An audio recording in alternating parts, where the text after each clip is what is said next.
unpredictable in North America. The on-track action has been fierce each race weekend as the street fight for the 2011 title heats up.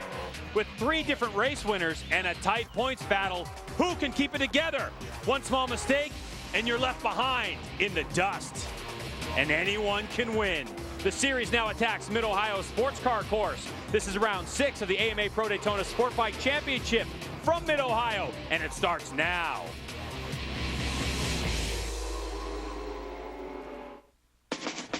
Welcome to the AMA Pro Daytona Sport Bike Series presented by AMSOIL and the Honda Supercycle Weekend presented by Dunlop Tire from Mid-Ohio Sports Car Course in Lexington, Ohio. Round 6, race number 1. Hello, everyone, and welcome. I'm Greg White, standing alongside World Superbike champ Scott Russell. And Scott, we're at the midway point of the season. This is the time when riders and teams really need to gel.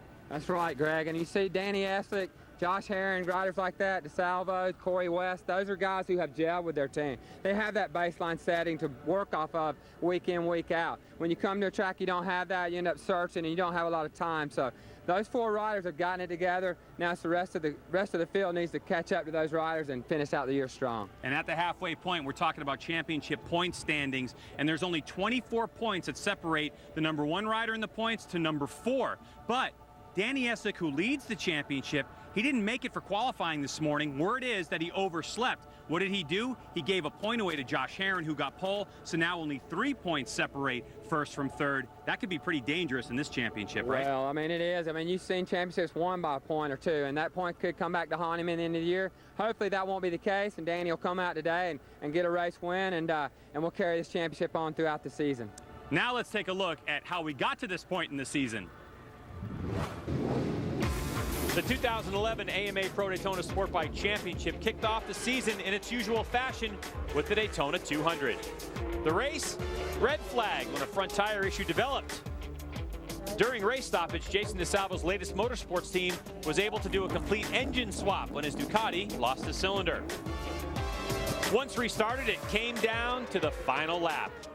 A finish we all remember. Coming to the line, Josh Herring and Dane Westby made contact.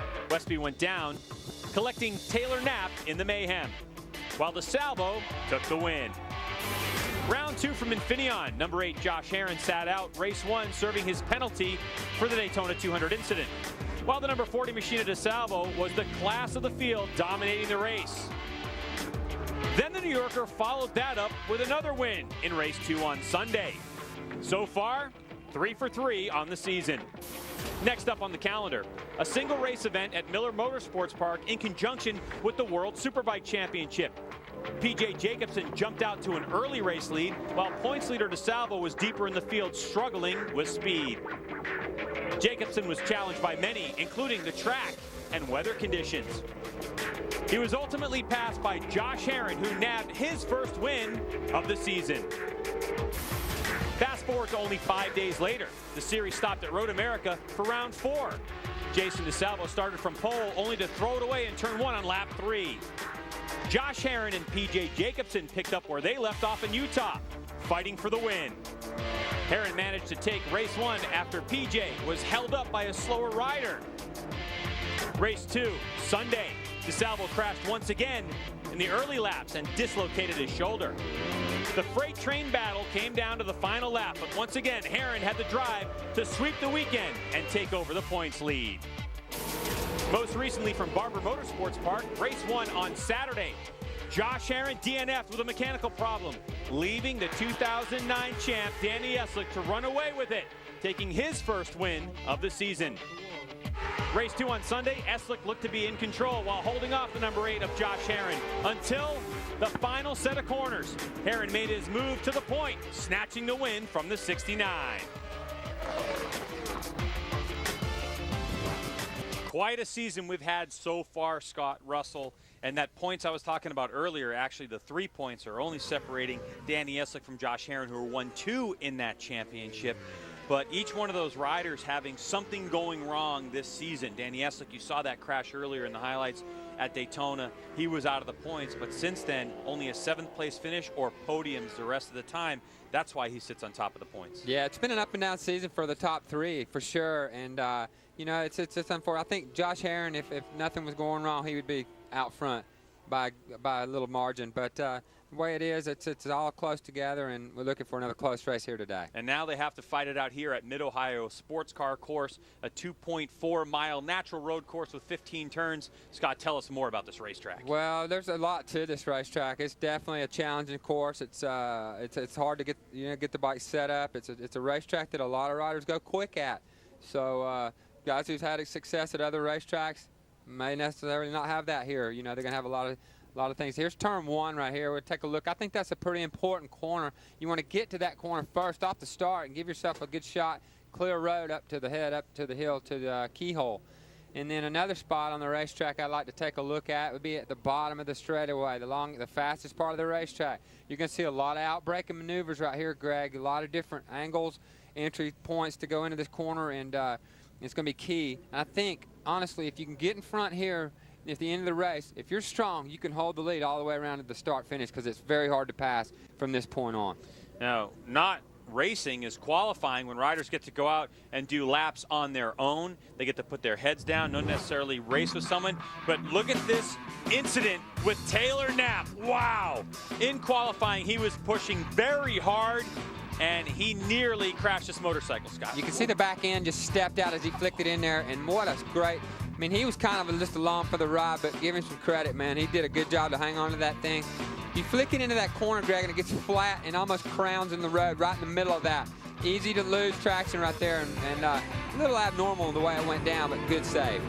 Here's the 59 of Jake Holden on his Ducati motorcycle. A good qualifying effort for Holden, who was able to put it 4th on the grid. And Jake Holden still recovering from some injuries. And Jason DeSalvo, who has scored many points in his AMA career, able to put it 2nd on this grid. Yeah, it's going to be a rebuilding weekend for him. And then this guy right here, on the last lap of qualifying, hammered down, stole the pole position away, got that extra point, Greg, that you talked about earlier. Could pay off in the long run. And no Danny Eslick, like we mentioned at the very top of the show. He unfortunately slept in and missed qualifying. However, his time from yesterday held up to put him on the front row.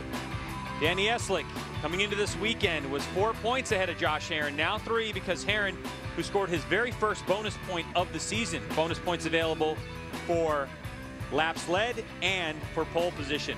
And Jason DeSalvo in 3rd. Let's go down to Jason Pridmore, who has more. Thanks, guys. We're down here with pole sitter Josh Herrin. Well, you woke up this morning. You were 4 points out of the lead. Now you're only 3. Yeah, it's pretty good to, have that motivation going into the race. It's, I hope it's going to be a good weekend. Everything's been going good so far. The bike's awesome. We have a really good race set up, and just hoping that everything works out well and that these Dunlop tires just stick into the end.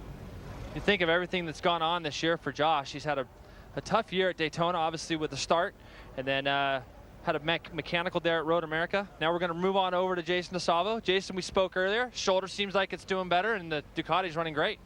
Yeah, I'm feeling good today, Jason, and I got a lot of family, a lot of friends out here from New York, and just want to go out and give these guys a good show and put the latest Motors Ducati on top of the box.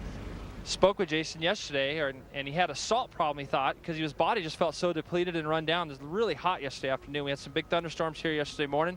Danny, didn't see you this morning, but we gave Josh a point, didn't we, this morning? So now we've got to try to get a couple race wins under our belt. Yeah, definitely. After a race win at Barber, and that was definitely a big step for us, and hopefully we can carry it on here at Ohio. And I just wanted to throw a shout out for Red Daly and everybody back at home at his celebration. So hats off to you guys, and see you back home. Danny's won the last 3 out of 4 races here in Daytona Sport Bike class, and obviously today I think he's going to be one of the highest riders up in the front there. Sorry, we're moving around pit lane here. We're trying to get over to Jake. Jake, it's good to see you back. More importantly, it's great to see you on the front row. Yeah, it feels good. I had missed Barber, and it's kind of hard sitting on the sideline watching these guys race. So it's good to be up front on the Jake Holden Racing Riders Discount Ducati. How's your health? How you feeling? I'm feeling pretty good. My knee's bothering me a little bit. My thumb is about recovered. Good. We don't want to see Jake up front, guys. Yeah, we certainly do. And Jason, thanks so much for that progressive pre-race report. Jake Holden, he is battered up this season, trying to come back. We'll take a break here on Speed. When we come back, we'll get race action going, so hang tight. Moments away. Speed's coverage of the AMA Pro Daytona Sport Bike Championship is brought to you by Progressive Insurance, #1 in motorcycle insurance. We're back at Mid-Ohio Sports Car Course. Motorcycles on the racetrack for Daytona Sport Bike. And Scott Russell, this is the moment when the butterflies are either there or they're going away, right? Yeah, hopefully they're gone away by now. I mean, for a lot of the riders, they're going to be there, but guys like 69, the guys up front, they're not worried. They know what they can do, and they're looking forward to it. All right, Jason Pridmore with the last-minute report. One of the things I noticed, and Scott might be able to allude to this, is P.J. Jacobsen back on the outside of row 3. He's been up front all year long, and sometimes when we have accidents, we have a tendency to back off a little bit, but I think Scott has a little bit more on that, but that's one of the things I noticed going into this race. Yeah, Jason, I talked to Raldo Faraci, and they seem to have some electronical gremlins in that bike. Cannot seem to figure it out. He will be going to the backup bike to start this race. All right, thanks, Jason and Scott. There's a good look at the #8, Josh Herrin, his first bonus point of the year. We're getting ready to go racing here at Daytona Sport Bike. Clutches are out. And oh, not a great start from Jake Holden. Looks like he bogged that Ducati down just a little bit. But Jason DeSalvo with a great launch, followed by the #8 of Josh Herrin and Danny Eslick in there as well. This is it, man. The top 4 guys that we wanted to see. There's Aquino jumped up into 4th. He's riding better and better as the season goes on. He's going to want up there and get a win.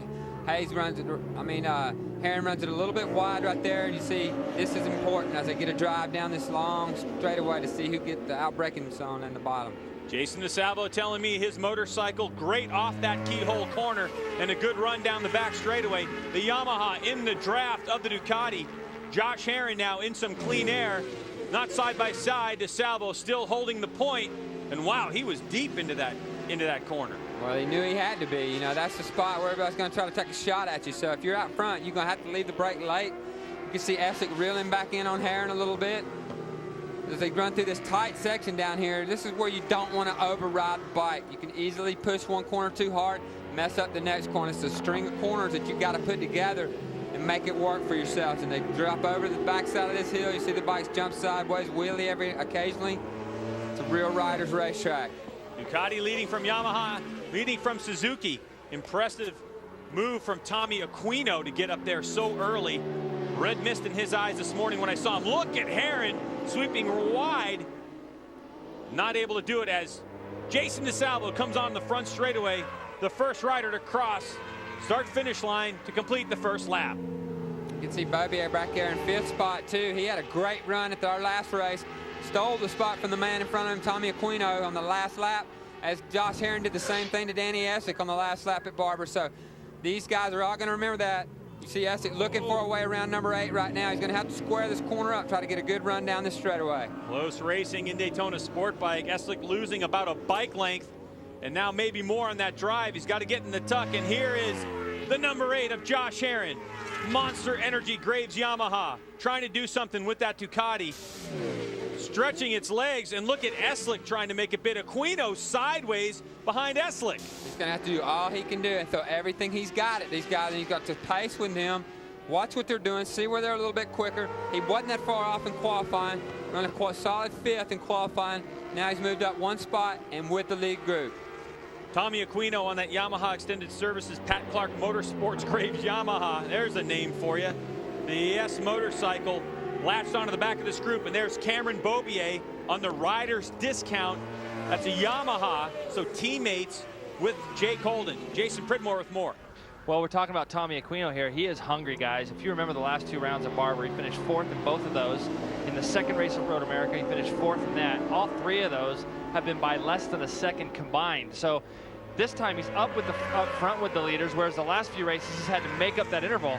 So I see him pushing really hard early to try to match the lead pace to stay up with these guys. So hopefully at the end of the race, he can do something with them instead of the other way around. You know what's happening with him, Jason? He's searched around in the beginning of the season trying to get a setup with that bike. They finally went back to a good baseline setting and quit dancing around with the thing when they get to a racetrack. They run off that. They have not touched the bike since they left Elkhart Lake. Wow, so Tommy Aquino doing the business right now in 4th place. And Jason DeSalvo with a quick look over his shoulder. Sees nothing but a number 8 there. And now Josh Herrin, blue motorcycle, middle part of your screen, trying to find a way around. Boy, Danny Eslick looks like his motorcycle maybe. Oh, and look at Herrin. Everybody trying to find a different line, but it looks to me like it's the number 69 of Eslick who's really looking for a way to get around these guys, losing a little bit of contact on that back straightaway. You see all of them run across in the 130 range last time. Bobby Eber, the fastest rider on the track. He's able to catch this group. But like you said, I think DeSalvo may be holding them up here and there. I'm not sure. He's riding a great race. But right now, it looks like everybody's jamming up behind him, looking for ways around. And Eslick, take him a little bit to get warmed up. He missed this morning, you know, and he's all right. So now he's back in his groove right now. Got a couple of laps under his belt. He's warmed up. He's ready to make some moves. This is the battle for the lead. 5 riders, DeSalvo, Herrin, Eslick, Aquino, and Beaubier. The 5th rider in this group on the 116, moving that Yamaha around. Getting hooked up with Jake Holden Racing and the ridersdiscount.com, folks. So DeSalvo on the Ducati 848 Evo continues to lead the way. Latest Motorsports. He is being hounded by 4 other riders. We're going to take a quick break. Stay with us and find out what happens. Next Saturday, the Go. Saving people money on more than just car insurance. Wednesday, Adam Carolla brings his serious love of cars and seriously funny point of view to speed with The Car Show. And nothing is off limits. The Car Show premieres this Wednesday at 10 p.m. East, 7 Pacific, only on Speed. Back to Mid-Ohio Sports Car Course, Jason DeSalvo. The 40 continues to lead the way on that Ducati. And Josh Herrin and Danny Eslick look to be impatient at this point. They do, and I think in this the lower section of the racetrack where they're in now, I think that their bikes are handling just a touch better. Those Ducatis are going to be a little bit more of a handful to go left to right over the top of these hills and whatnot. And you see the inline 4 riders lining up behind them as they run through that Thunder Valley right there. I think their bikes are just working a little bit better back there, Greg. A warm day at Mid-Ohio. The racetrack very warm. Josh Herrin alluding to it at the beginning of the interview, or beginning of the show when he was interviewed by Jason Pridmore. Tire wear. What's going to happen with these tires? Well, general consensus says that the Ducatis are a bit easier on tires. Here's a look at 6th place, Corey West, and number 5, Dane Westby in 7th place. That battle going on for position. Corey West at Barber Motorsports Park on Saturday led the championship and then had a disastrous time. So he's trying to come back from that. Yeah, and it's like we said, it's been an up and down season for the top 4 all year. And so to have them all that close and 24-point spread, that's cool. You know, so we still got it. You see Herrin right here lining him up, looking for a way around that Ducati. He swings out in that kink right there, Greg, as they come into turn 6 right now. Hardest braking zone on the racetrack. Tommy Aquino popping out from behind that bubble, and side by side is Eslick into that corner. Will Eslick have the sweep around? Oh, look how close it is over the crest of this hill. Eslick trying to square the motorcycle up, and now he has position on Herrin and takes it over. Great race action. So that's what we're going to see. He ain't worried about missing that session this morning. He's a racer, man. I mean, he'd give away at that point. He'll get it back right here. He really rides that motorcycle as good as anybody out there on the racetrack right now, and him and Herrin have a history. Now, will they continue that from last year, or are they keeping it clean? Danny Eslick into 2nd place. Jason Pridmore mentioned it earlier, won the last 3 of 4 races here, twice on a Buell in 09 and then on the Suzuki last year. On the Suzuki right now, hounding a Ducati. So a twin and inline 4s behind him. And Eslick with a good drive onto the front straightaway. Jason DeSalvo is going to have his hands full with the Oklahoma resident, Danny Eslick, here in just a moment. Can Eslick point and shoot that Suzuki GSX-R 600 down the straightaway? That's Geico Power Sports motorcycle. We've talked about it before. Eslick, you can see him in the crowd with that very colorful Screaming Chief helmet. Nice. Well, you see right here, 1, 2, 3, 4, 5 guys in a line right here. Number 6, Dane Westby, the Wolverine, made the move on Corey West.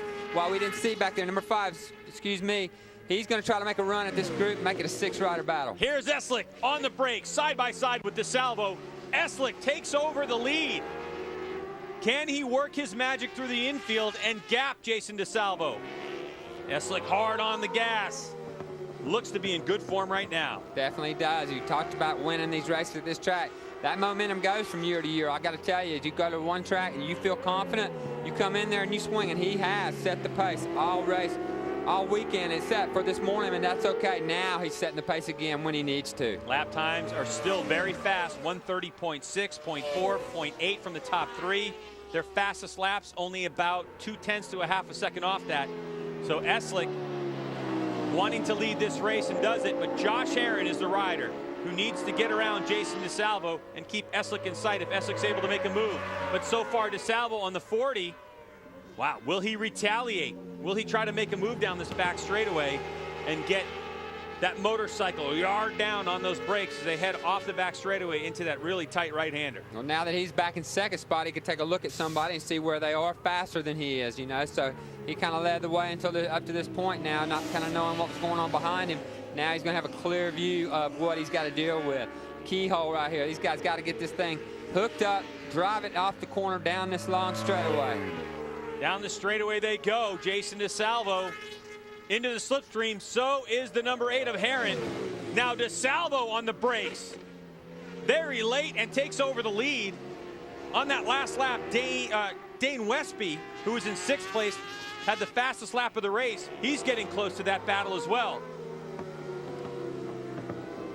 Jake Holden has pulled into the pits. Looks like his race might be done.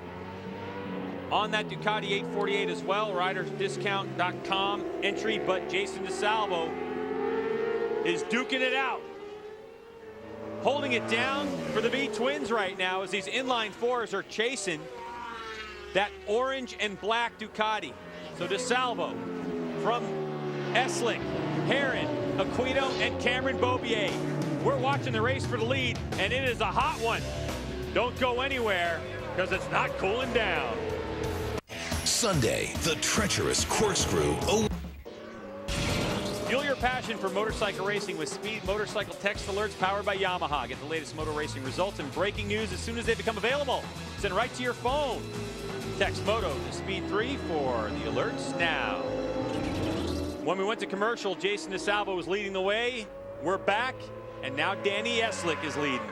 And you can see Beaubier drop off the back there into the grasp of Westby down there. We're going to come down this long back straightaway, heading down there into turn 6. This is where everybody swaps positions, Greg. This is the spot to pass on this racetrack. The safest, the easiest way to make a clean pass is this is where it's going to be right here. So Danny Eslick leading that way. Jason DeSalvo has had success here at Mid-Ohio in the past. He told me on 1,000cc machines. So he's having to relearn this racetrack on this motorcycle. It's an 848, but it needs to roll through the corners more like a 250, which he raced here way back in like 2002. So he's relearning this racetrack, and he's doing it with riders around him. Here's a look at the 116, Cameron Beaubier, who's dropped off a bit. And there's Eslick, DeSalvo, Herrin, and Aquino all fanning out for position to get off the back straightaway and into this back section of racetrack, which is extremely fun. The riders actually enjoy the up and down and off camber and blind corners of this Mid-Ohio race car. It's a real challenge. I suppose right around here too. When you top this hill, the bike gets real light. You got to drop it back, hit that apex, let the bike drift out, get the thing up right off the middle, on the middle of the tire, pull the trigger right here. Off the back side of that hill can get real tricky. So you got to keep it in check. Then you run through Thunder Valley right here. And this corner right here, you don't want to rush this corner right here. Get this thing turned, squared up, and get a good straight run into here, as you can brake a little bit harder if you're straight up and down. But it's a tricky racetrack, man. It does a lot out of rider. Tommy Aquino, blue and white motorcycle.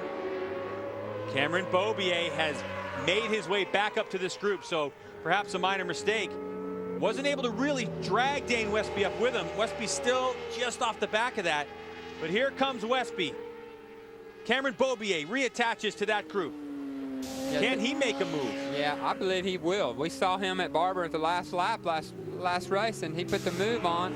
Beaubier with the fastest lap of the race right there, 29.5, Greg. That's impressive. That's half a second faster than anybody on the racetrack. Wow, so Cameron Beaubier getting serious.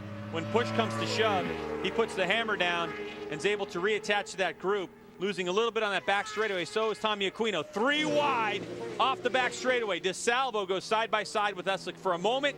Eslick able to hold on. And look at Josh Herrin trying to sweep around and get a different line. So Herrin wanting to push the issue here on lap 10 of 21. We're getting close to the halfway point. Yep, tires are going to start sliding around a little bit now, Greg. You can already see it in some of the areas. I see them sliding the back. But what you can't see is the front. And the front tire is more important than the rear at this racetrack, because a lot of front end stuff going on down in this back section. You got to have a lot of trust in it.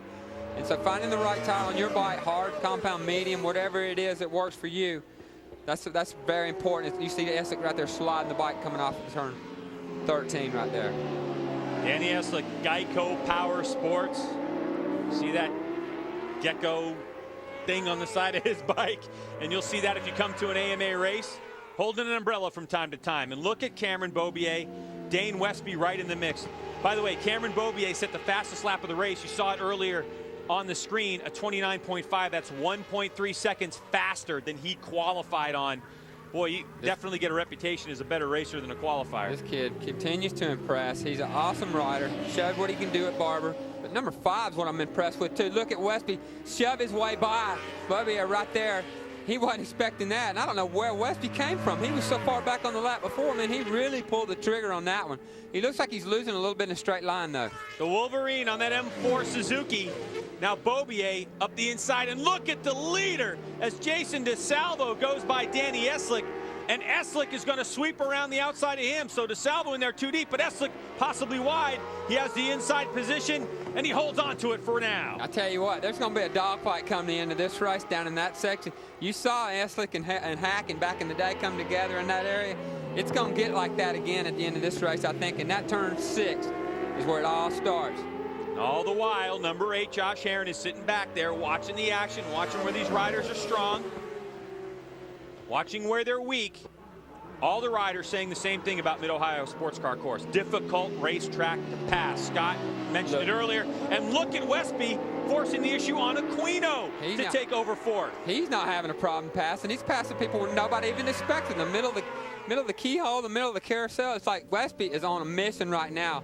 Had a little bit of a talk with him before this morning, and just trying to find out where he's at in his head a little bit. And you know, the kid knows how to go fast. It's just being confident every time he goes out there right now. And now that he's confident, he's caught this lead group. I tell you what, they better watch out for number 5. Dane Westby, that M4 Suzuki, told me that his crew has found a little bit more in terms of the motor for him over the past couple of weekends, which has given him more confidence on acceleration and the setup of that motorcycle. Great. Here they go, riders fanning out. Danny Eslick leading the way, 40 DeSalvo. The 8, Josh Herrin. Herrin again sweeping around, taking a different line, not able to make that work for him.